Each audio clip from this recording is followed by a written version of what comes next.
and what you learn along the way. And it's the same when I come to India. And Europeans, myself included, even though I had so much exposure to the world, thought of India as one entity, right? Even though I considered myself so educated, again, I was so ignorant. And then I land in Mumbai, and then I go to Bangalore, and I felt it was just a 2-hour flight, and everything changed. Right. And now I go to Lucknow or Delhi or Jaipur or Goa, and there's just so much to discover, right?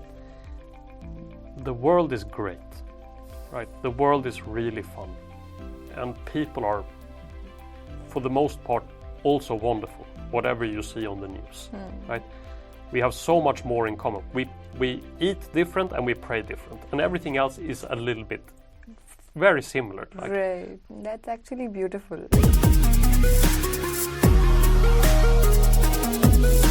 What do you think, institutions like HULT and then other top universities or top B schools are doing on their end, so that when the student enters university, at least there they should have, those 3 or 4 years to explore, to get to know themselves more, so that they're not making those mistakes again in their career? Yeah, so, I mean, speaking for HULT, the whole idea of the school since the day we started it was to have a very specific design in mind. The purpose of that design is to fill the skill gap, right? Traditional institutions focus a lot on knowledge, meaning theory-based learning. When it comes to business, marketing, first we do marketing, then we do accounting, then we do management, and you put 400 young people in one room, they take notes, they go to the library, they memorize books, and then they take a test. Right.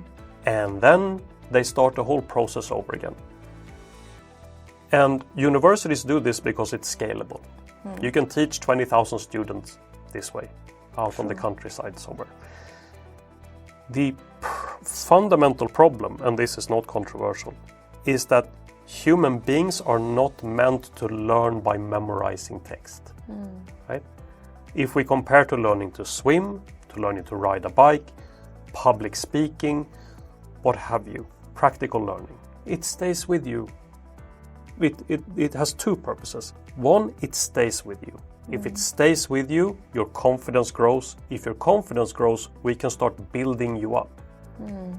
That's the first aspect. The other one is it helps you figure out what you love, right? Right. Is it marketing? Is it management? The answer is not in the theory of the subject. The answer is in when you do it and when you practice it, right? And had I had that education, I would not have become a lawyer in the first place. I would have realized that this is not right for me. You could have saved those 4.5 years. Yes. And that is part of the beauty with experiential learning, is that it helps young people understand what they are supposed to do. And that is where the design of HULT comes from. So the design of HULT is then very specific. We build small campuses, just 1,000 students, because we want to do practical learning. Right. You can't do that for 20,000 students. True. We teach only business because we want everyone to love the same thing on campus. Everyone is excited, whether it is marketing or business analytics that is your major, everyone has a passion for the same thing. We build campuses around the world, and we encourage our students to rotate between them if they want. Not because it's fun, but because it's practical learning to adapt to new places and a new network and new people and new cultures. So that's an exposure on a very next level that you're getting. Yeah, but it's the reason we do it is because we know it will grow and develop and mature the student, right? Then finally, whether it is from our campus in Boston or in Dubai or in London or in San Francisco, the main focus on the curriculum is practical, which means that 2 things really. You study problems rather than subjects, right? And we will teach you the marketing and the finance and the management and the entrepreneurship and whatever you need, but for the purpose of solving a business problem. Got it. because that's how the world operates, right? And you're always working in a team because that is what you need to do in the real world. And the exam is always practical in nature. So you're up on stage and you have to pitch and you have to have a perfect presentation and you hand over your solution to the professor. Because again, that is what the real world will ask of the student. Right. So it's not that, after doing your university, you're again blank, that where have I landed when you go to the job? You are already getting a taste of it when you're studying. Because all these experiences together and the environment create an educational environment where the student is allowed to understand themselves. You're in an international team, and what role do I take within this team? Right. What are my strengths? What are my weaknesses? And at the end of their journey, they have something to show for it, because they can go into any employer and says, here are the nationalities that I've worked with, here are the companies that I've consulted for, but more importantly, here are my strengths and here are my weaknesses. And they've had that experience at uni already, rather than in your first job. Right. So you don't have to make all these mistakes.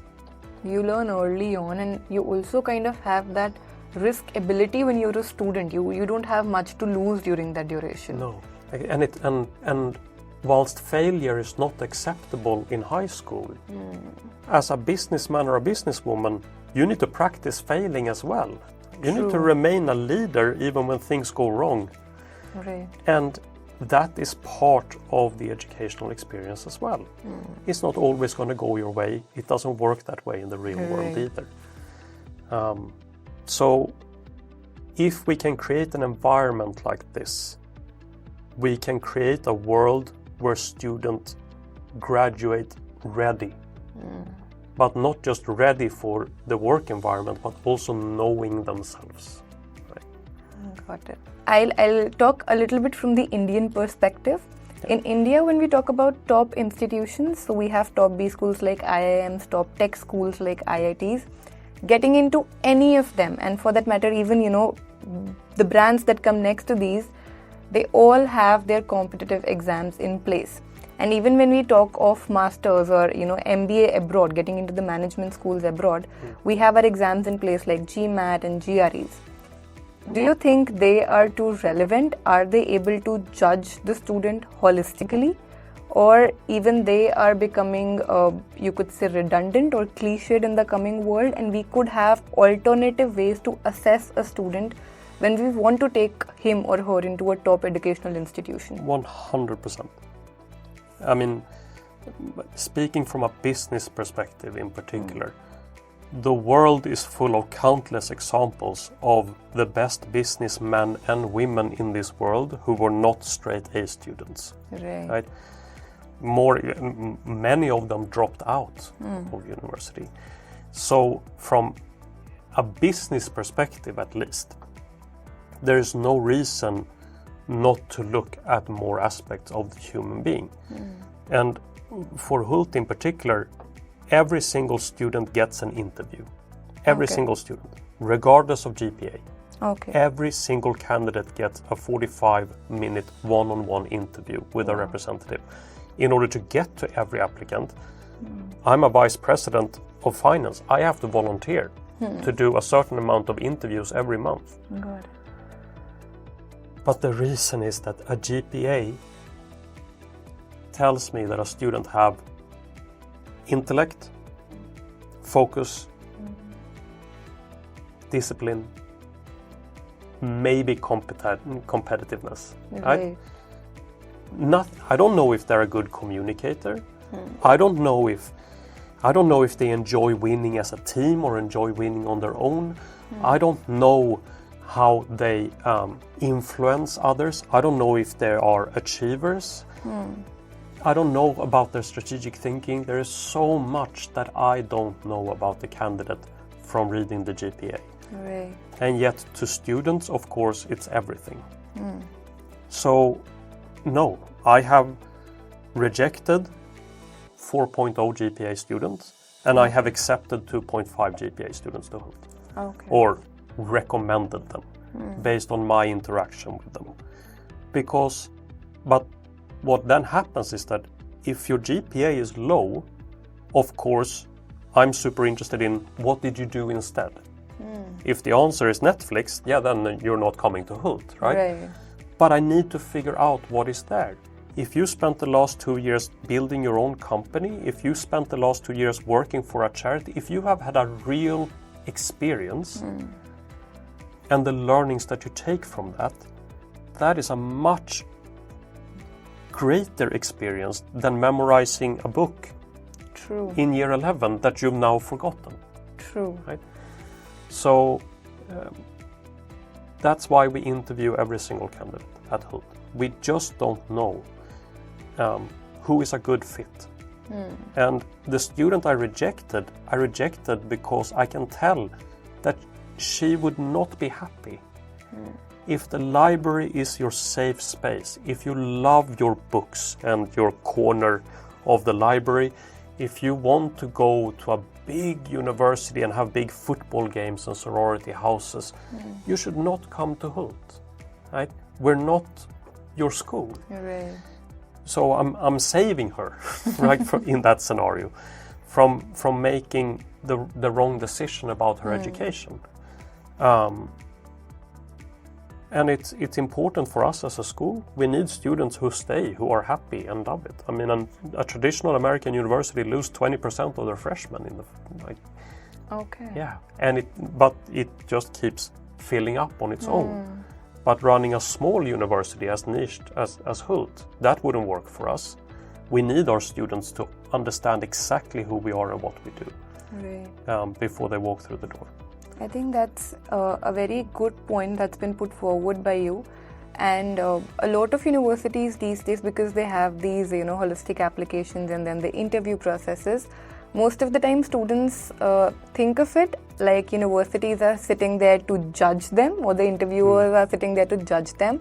But it's not to scrutinize you, it's also to understand if you and the university are a fit together. So think of it in that perspective, and even if you're getting rejected from somewhere, it doesn't mean you're not good enough. Maybe you're not just a fit for that university, or that university is not a fit for you. Yeah. Right? So you could have better options. So be open in that way. So as you already shared that you've already omitted the accounting specialization, considering that AI is there. So of course your curriculum is adapting to the changing world. And we would have a lot of more newer or trending specializations, I would say, that are coming in. So what are those for students, particularly, what Hult is offering, maybe at an undergrad as well as master's level, or in general, what are some trending specializations that students can look at? So speaking from a business school perspective, the standing specializations that we have are business analytics, finance, marketing, management, and entrepreneurship. They all come as majors and as minors. Okay. As I mentioned earlier, we partner with a company called Burning Glass in California. Okay. They analyze big data for us in terms of job adverts. Okay. In order for us to identify what is it that employers are actually asking for when it comes to a business degree. Based on that, we develop our minors, right? So it's the job market that dictates what we should teach, not the professors. Right. And because of that, we've developed 2 minors that we can see are good to pair with a business degree. And that is psychology and that is design. Okay. 2 areas where artificial intelligence is behind, so to speak, right? But still very good to pair. Psychology paired with management or psychology paired with marketing is a very powerful degree combination. Right. So that is what we offer at Hult at the moment. But again, as the job market evolves, so will the curriculum. Got it. And how are the students, after completing their studies at Hult, looking at the industry? So do we have a major chunk towards entrepreneurship, or are they going into jobs? In what kind of roles? So our curriculum is very popular with family business. Okay. So there's a lot of students who do go home because they always knew that they would take over the family business or start helping in the family business. Entrepreneurial parents, our curriculum makes a lot of sense to them. But still, 69% of our students work in a different country than their country of origin. Okay. Still. Which is, again, driven by that the students come and they're so focused on the UK and the US. Then they make friends from all over the world, and all of a sudden they're open to working in new countries. Right. So apart from the US and the UK are naturally the top 2 countries for our students. Norway, Germany, France, Italy, Brazil. Companies now have English as the corporate language everywhere. And these, as you come out into the world, you realize that you're actually, just like I did, is that you're so open to working in more places than just the US and the UK. So of course the students are going to different countries when they're working, and we have a global classroom. But as per what I know, we also have campus rotations for the students who are coming to HALT. We have our campuses in different regions of the world. But how does that work? Because again, that's not very conventional. So how do the curriculums work, and how comfortable are students actually moving from one place to another, maybe just in semesters gap? Yeah, again, part of the design of the school, we build campuses to hold 1,000 students. If we fill one up, we build another one. Okay. Right? And it's the exact same curriculum being taught. And HULT has so-called Triple Crown accreditation. So the students get a US and a UK degree. Okay. Right? Because if we encourage them to rotate, we need to offer a diploma that is valid, right? No matter where they choose to graduate. Right. And the way that it works is that it's the exact identical curriculum that is being taught on all the campuses. Okay. So, and we don't dictate this. We don't force the students. We allow them to figure out on their own what they want to do. But the opportunity is there because we know it's super important for their personal development. So you start in London, you go to Boston for year 2, you stay in Boston because you love it, or you go back to London, you go to Dubai. We don't tell students how to do it. In my experience, how it works, you arrive in, say, London. But the beauty is, so does everyone else, right? Because there's not more UK students. And a huge part of the experience at HULT is discovering London together with the other students, right? Then you decide, okay, we're going to do summer course, because we offer summer courses everywhere. Okay. So we're going to try out Boston this summer. We're going to accelerate our degree this way, which also is cost effective for mom and dad because you graduate out faster if you spend 8 weeks each summer accelerating your degree.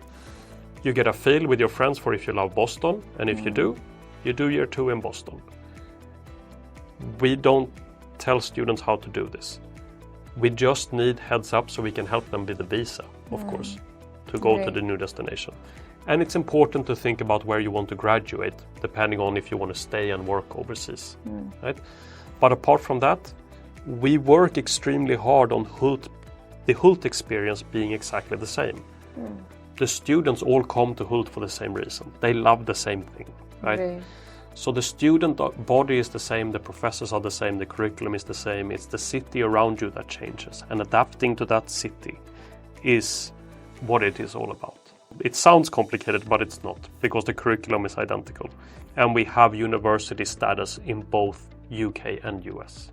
It's beautiful, it's exciting, and the best part is, as you even mentioned earlier, we are moving towards an era where customization is the key.